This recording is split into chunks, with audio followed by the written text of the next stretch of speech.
Jiggy Jaguar radio broadcast. We are streaming today on Instagram Live. Yes, I don't know what the hell this is going to be like. We are also on the Twitch live stream as well through our website, jiggyjaguar.com, Periscope. Yes, the Periscope.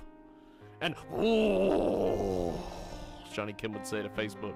That didn't really make Peter real happy. Peter is sleeping on the desk, which is pretty much a good spot for him. We are going to go to our next guest. He is going to join us live via the Skipscape. The Skype-a-rooney! And I think we've got our guest. Hey, what's up, man? And there he is, the biggest star in the business. Forget about what you've heard. Forget about ferrets and jello fights. Forget about dogs and sanders or gerbils and batting cages. We have got our next guest joining us. We are going to bring all of our folks, all of our co-hosts, all of our crew. As I was told one time by a rock promoter who banned me from a venue, he's like, "I'm banning Jiggy and all of his crew." So we're we are going to do our next guest here in just a few seconds. If you want to get a hold of us online, you can do so, jiggyjaguar.com. If you miss the Sunday radio broadcast live, you can see us and hear us on Tuesdays on The Mix. And live on Periscope, live on the Facebook. We're also going to try Instagram Live today, which I'm sure will be a train wreck. I've already looked at some of the Instagram things, and yeah, it's not looking real good over there on Instagram. But we will trudge on, as they say. So we are going to get. We are going to see if maybe Reno will join us on this segment. I don't know. John, I'm sure, will be back with us. And I think Jay Bird Wells is going to join us as well. That transition has never worked in the last 2 years of this show. We've got Jay Bird Wells joining us as well. So it just doesn't work. But the transition always works. And there we go. Jay Bird Wells with her ears. John Mosier with his Kansas City Royals gear today. And we have our guest, live as live can get. Apparently, he is bringing back... are you in your backyard or front yard? I'm in my only yard. Okay. Which is, we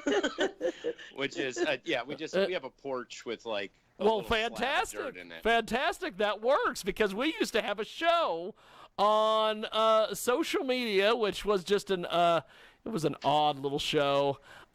We have I live, of course, in a standard drug-infested neighborhood, and we have standard drug-infested neighborhood. We had a program. Don't forget racist. Well, that too. They are also racist in this neighborhood because they don't like the black rappers that come over on Sundays. Back when we were allowed to do things like that, not have black rappers here, but have everybody get together. Because you can't now with the old COVID-19.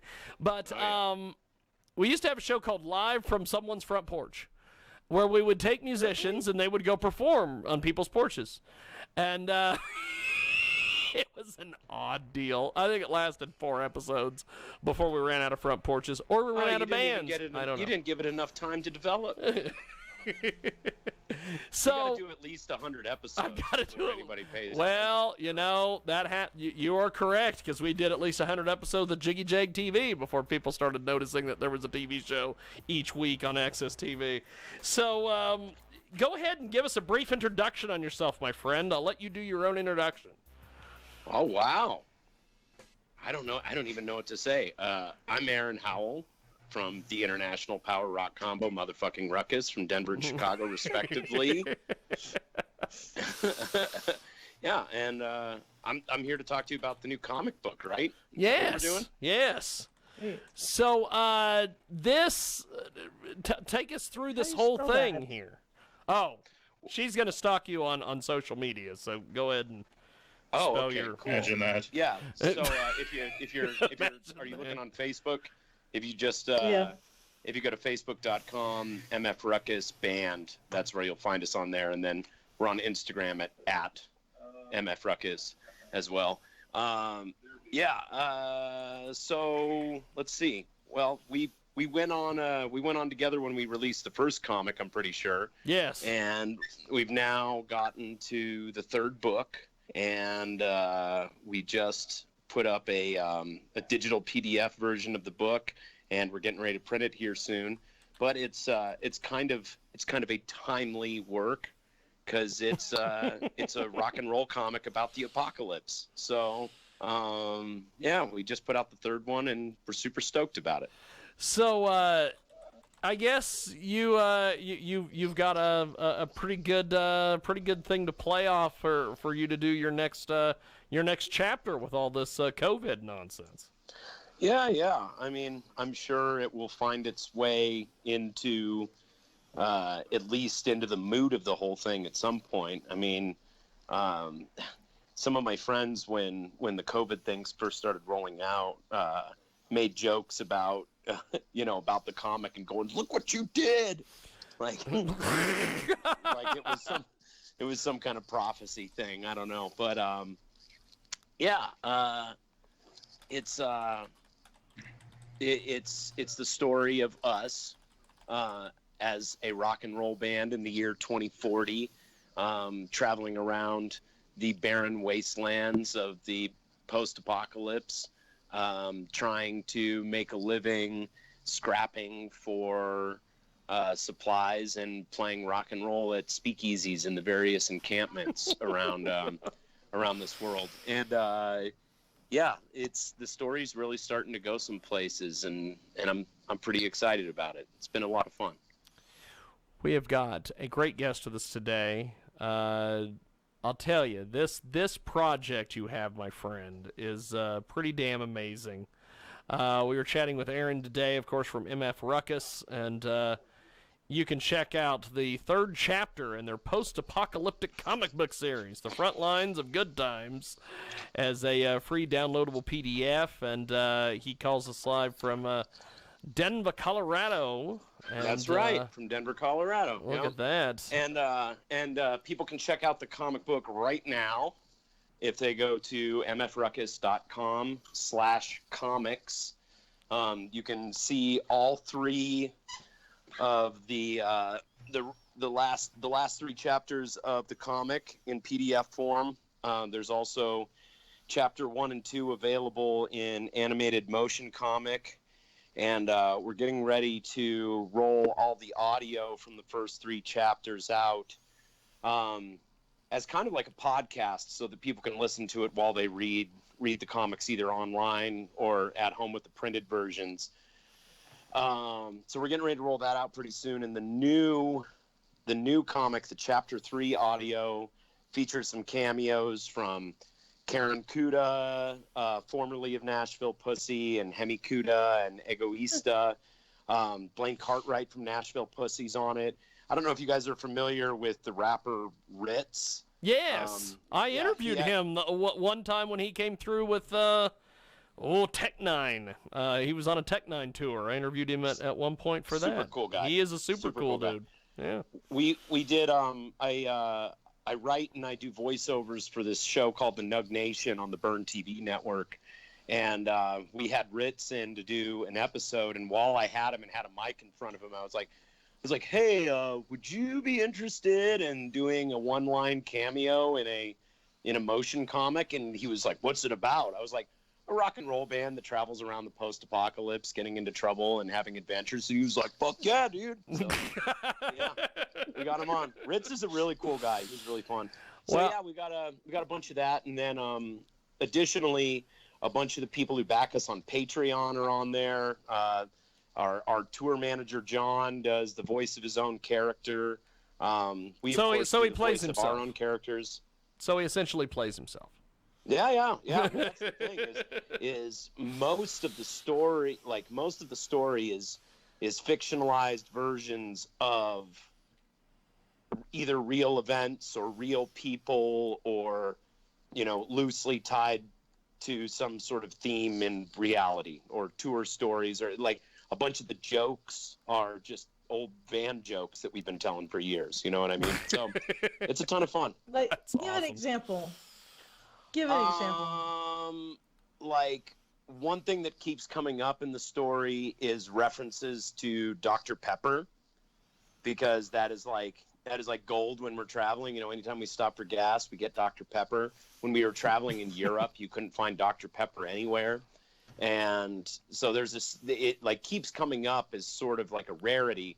And there's a scene where we're like at a trading post at this encampment called Scrapper Town, where we go to get supplies and play a gig at have you guys ever heard of the Acropolis in Portland, Oregon? Yes, indeed. You know what's funny is they did Exotica, which is a porn convention at in Portland, as Tom Likas likes to say, Portland, home of the other white meat. and I have a photographer, Mike Lewis, who he does a heck of a lot of cool things. I'm surprised he still talks to me. He went to the after party for Exotica, and it was held at that gentleman's. Oh, the Acropolis is great. Yes. The steak and lake special, man. But, yeah, they. So we have, you know, it's been a tradition for many years, or was a tradition for many years. We haven't been to Portland in a little while, but where every time we went to town, we would go get a steak at the Acropolis. And so in the story, basically both coasts in the U.S. have fallen into the ocean, and this scrapper out in the wasteland finds the wreckage of the Acropolis washed up on shore in the Arizona desert, and you know, which becomes beachfront property at a certain point, and he rebuilds the Acropolis, and then Scrapper Town kind of pops up around the Acropolis. So that's something that made it in. But then at one of the trading post scenes, Tony, our guitar player, is trying to get some weed and some supplies at this little awesome. You know, at this little bazaar kiosk thing. And you know, it's like the scene from the bazaar market in Aladdin. You know what I mean? So he's like shopping around. Yeah. And the guy who run the storekeep is telling him that he grows the weed in human shit, and Tony says, "Yeah, no problem, no big deal, I'm fine with that." And then he goes, "You got any Dr. Pepper?" And the guy goes, "No Dr. Pepper, very rare, only Mr. Pibb." And Tony goes, "Pass, hard pass." So why is that it's Dr. Pepper or nothing? There's no Mr. Pibb, and you're not the first one to say that to me. I mean, they're different drinks altogether, but it's mostly just because it's a joke in the band. Like, we actually even we had like a 30-second rap song about Dr. Pepper that one of our old guitar players wrote. Like, it's an inside joke with the band. Like, we, you know, would make references to like sex and drugs and an ice cold can of Dr. Pepper. You know what I mean? That's Jeez. awesome. I remember wearing a Dr. Pepper shirt growing up, and everybody was making fun of me. Dr. Pepper's the best, man. That wasn't the reason they made fun of you, Jaybird. Yeah. I love you too, John. It's the only soft drink to have its doctorate, man. Like, it's the real deal. It's bona fide. Well, don't they have like Dr. Thunder and the Walmart generic brand? Dr. Thunder that doesn't compare. It's a joke. No. I'm trying to be a smart aleck to imagine that. Dr. Thunder always reminded me more of like a wrestling character. Like, actually, yeah. Like this Sunday on WWF Raw, The Undertaker versus Dr. Thunder.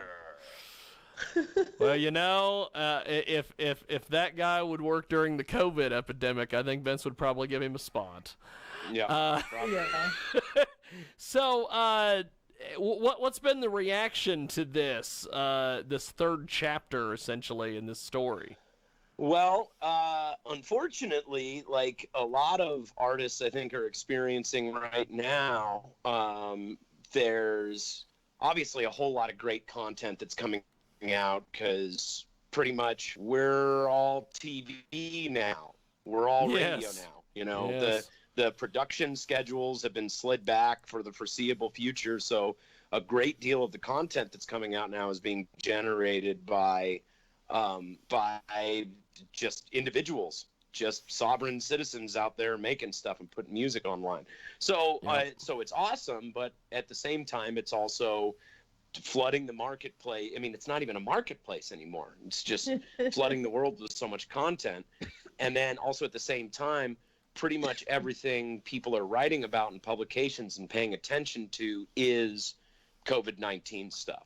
So the response has been slow, but the response that we have gotten has been, you know, people who are really excited about it,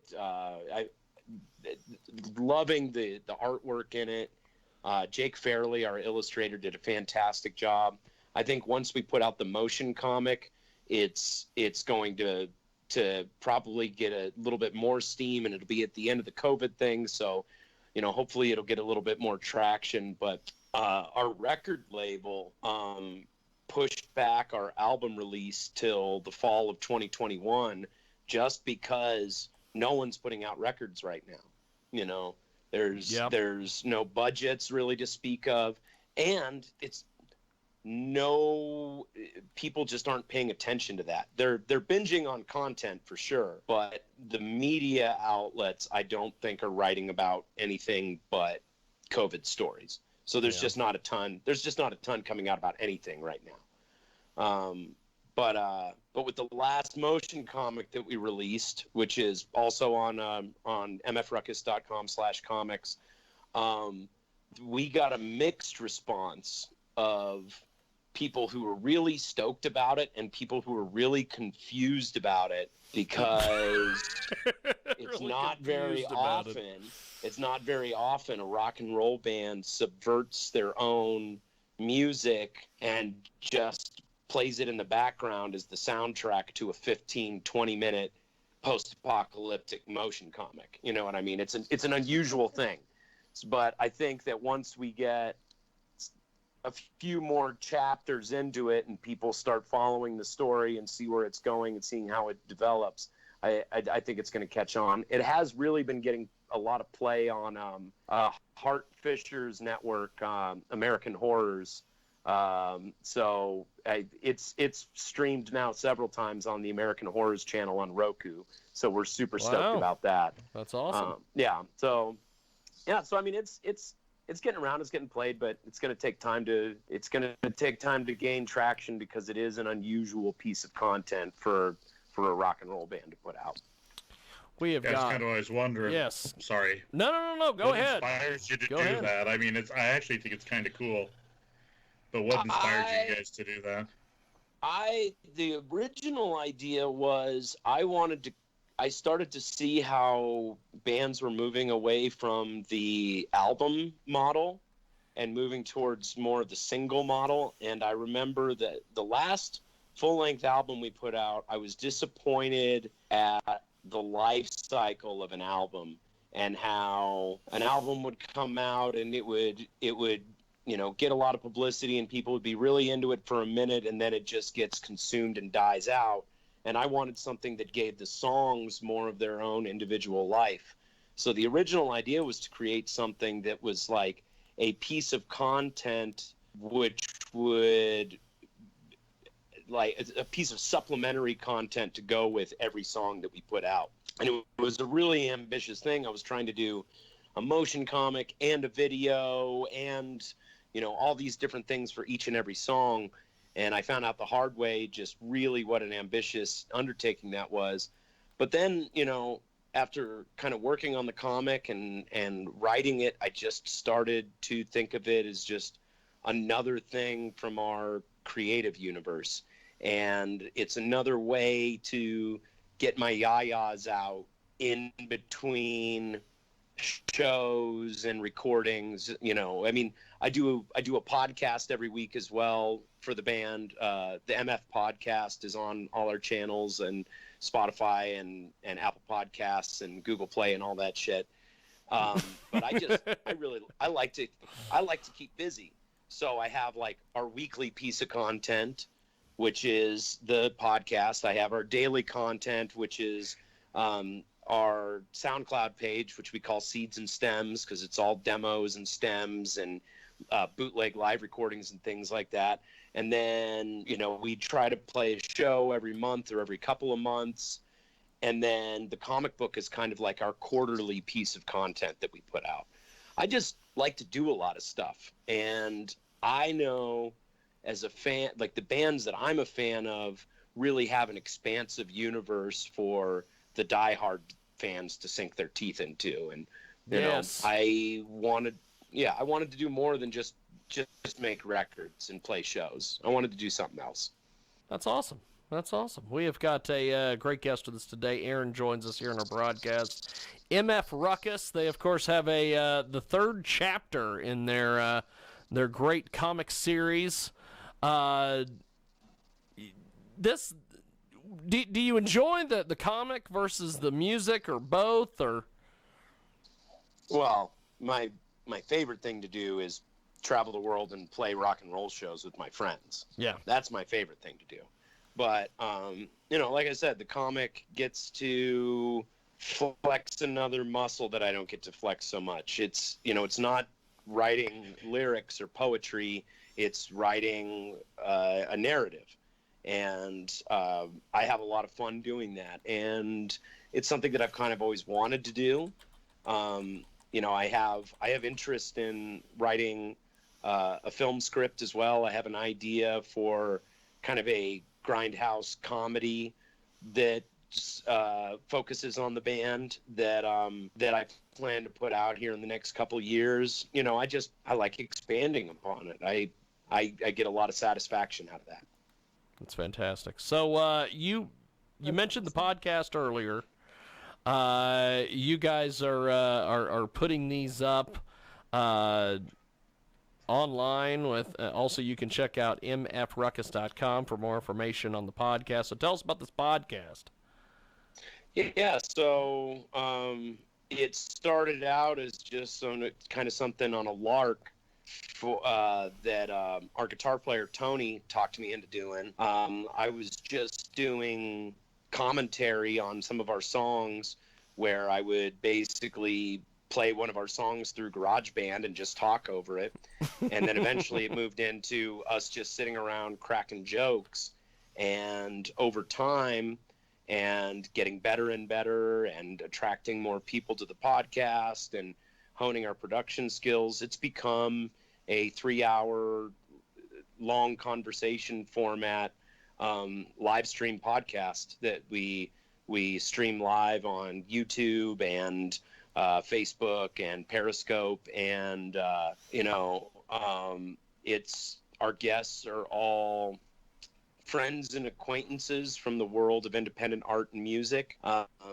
And we really just sit down and we kind of talk about the experience of doing what we do. And a lot of people have found it really helpful and therapeutic. And it's cool to be able to sit down with someone you've always been sort of curious about, or have always had a light friendship with, or maybe a deep friendship, but one that you've always wanted to deepen even further, and just sitting down in front of them and cracking jokes and smoking a joint for a few hours. It really helps you get to know someone and hear their amazing stories. And it's been a ton of fun. We just did our 102nd episode. We're still streaming episodes during the pandemic, doing kind of similar what you guys do. I assume you're running this Skype feed through like OBS or something like that. We use Manicam like because I'm not smart enough to figure out OBS. So, I have a tech guru who comes in and does it for me.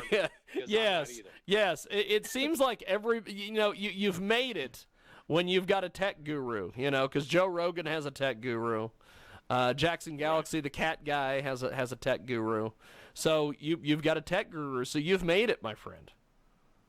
Yeah, well, I also have to thank the recording studio that we work with, Evergroove Studio, has a ton of resources, and the people that work with them really support us a great deal.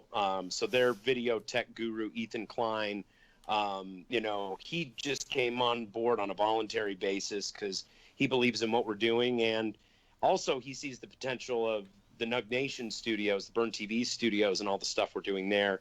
So he's really helping us to get our live stream setup dialed in and just take our content production capabilities to the next level. It's been a lot of fun. We try to think of ourselves it's becoming, we'll always be a rock and roll band first and foremost, but it is starting to move into this collective of just entertainment and art. It's been a real riot getting it going, man. We have got a great guest with us today. He joins us live here in our broadcast, and MF Ruckus, and you can get more information on Facebook and all the social media sites. So, you putting out all the content that you're putting out, once this, if things go back to quote unquote the new normal, because I don't think things are ever going back to normal. There's never, no. What is the plan with? Because I've been hearing, one of the things that is slowly starting to freak out the music community, which this started with Michael Nagy, and it always starts with Michael Nagy. Nagy sent me a message that he had read a story. Oh my God, no concerts until next year. So we're probably not going to play anything until the fall at least. Yeah. Yeah. So is that the plan? Yeah, I mean we have some offers on the table for fall and winter, which we're going to take, but like I said, our label isn't going to put anything out till fall 2021. We're not going to do any touring over in Europe until 2021. And the major concert promoters here in Denver, at least, have canceled all concerts up until August, So I think for a lot of artists, they're going to be switching gears to writing and producing mode. And that's certainly what we're doing. We've got a new record in the mix stage. We've got a new record after that in the early stages of production. We got the drums laid down for 17 new songs, and we're pretty much going to spend the next year and a half just working away on that stuff because we can't play shows, And that's kind of what I'm hearing across the board, is that basically the only way to stay engaged is to work on the production end. Fortunately, we've got a bit of a head start because we've been working on that stuff for the last couple of years already. That's awesome. Because go ahead, Jay. I was just gonna say, there's a lot of people saying that artists and musicians and authors are not essential, and I'm sorry, but they are, because not only are they essential to feed their family, but they're also essential to keep people sane and at home where they need the music. I think, and I agree with you. At the same time, do you guys know who Finn McKenty is? Yes. He has the channel, the Punk Rock MBA. He did this whole video. We back him on Patreon. He's awesome. But he did this whole video where he was talking about how, it doesn't matter how much your music, how valuable it is to you, the market decides the value of your music. And we live, it's simple economics, as we live in a time where the stock price of artistic entertainment is probably like less than a cent a share, unfortunately. And at the same time, it's, so much of it thrives around, or is structured around, human beings need to gather in large groups, which we're just not going to be able to do for the foreseeable future. The same argument could be made for, sports are essential because they keep people entertained, or church is essential because it takes care of people's spiritual needs, I suppose, if you're a religious person. But the fact of the matter is we do have a disease that as essential as it might be, we can't weigh the cost of life against how much we like getting together and going to rock and roll shows. It's a drag, man. We have got a great guest with us today. He joins us live here in our broadcast, And I guess before we let you guys go, how do we find you online there, my friend? Our next guest is impatient, so I'm going to try to get you in and get you out of here. I apologize. All right. Oh, no, it's all good. I appreciate you taking the time to talk to me. I really do. So our website is mfruckus.com. You can find us on Facebook at facebook.com/mfruckusband. We're on Twitter at mfruckus the band. We're on Instagram at mfruckus, and then we did just start building out our SoundCloud page, which is soundcloud.com/mfruckus the band. We're on Spotify, we're on Apple Music, we're on all the stuff, and yeah, check out the mother